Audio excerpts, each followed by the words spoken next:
Povejte mi, kaj ste želeli s to opero, ali lahko rečemo, da je to opera povedana? To je kozmična opera, to pomeni kozmična, da je inspirirana iz kozmosa, ker so 20 let neke stvari prihajale do mene, da so se manifestirale zdaj.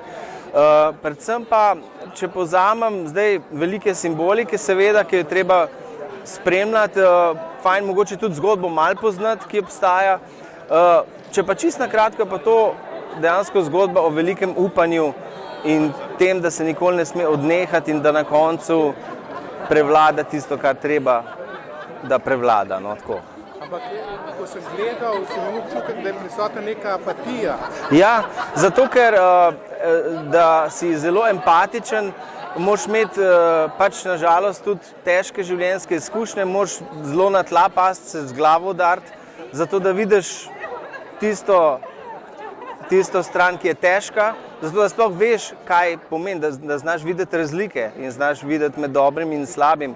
Če je vedno vse super, kar je seveda nemogoče, ne moreš tega razviti. In Aton, sigurno je kar nekaj dela tega, da je bilo zelo žalostnih delov v tej operi. Ja.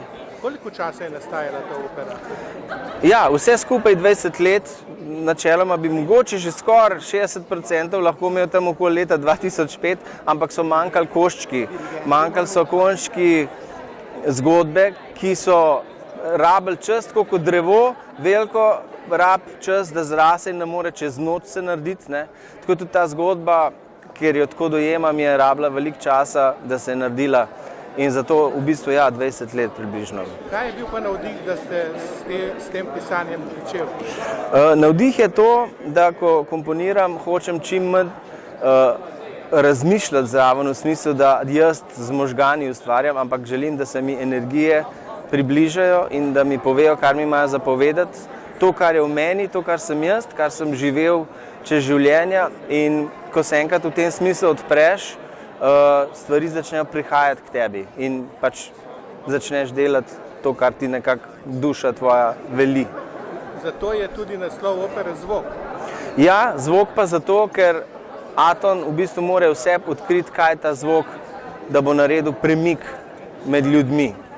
Jaz sem imel občutek, ko sem poslušal in gledal, kot da ste črpal te zvoke iz kozmosa. Ja, sej so. Dejansko ste zelo pravilno ugotovili, ker, kot sem rekel, te zvoki so kar prišli in niti samih ne znam pojasnjevati in tudi rečem, da nisem sam komponiral. Ne vem zakaj, ker včasih ne razumem, kaj sem napisal, tudi da je 3/4 opere v laksenščini, se pravi v jeziku, ki v resnici za nas ne obstaja, se pravi, to je od nekje moralo priti. In kako ste bil zadovoljen s to premierno predstavo kot avtor? Zelo sem bil zadovoljen. Vedno so kakšne malenkost tu pa tam, seveda se zgodi, ampak treba vedeti, da je zelo zahtevna opera, ker so tudi določeni deli so seveda ozvočeni, zvokovno je zahtevna, ker so ljudje z vseh koncev, in se pravi vzad za odrom, na odru, pod odrom seveda, in to vse skupaj zvok zbrati, da bo dobro zvenel, in Luka je naredil zelo dobro delo. Animacije, ki jih delal Matej Sušnik, so bile fenomenalne, zato so scene od Darjana dobile tak boost in Jaša kot cel je naredil izjemno režijo. Jaz sem toliko vesel, da je bil del tega in tako da res zelo zadovoljen.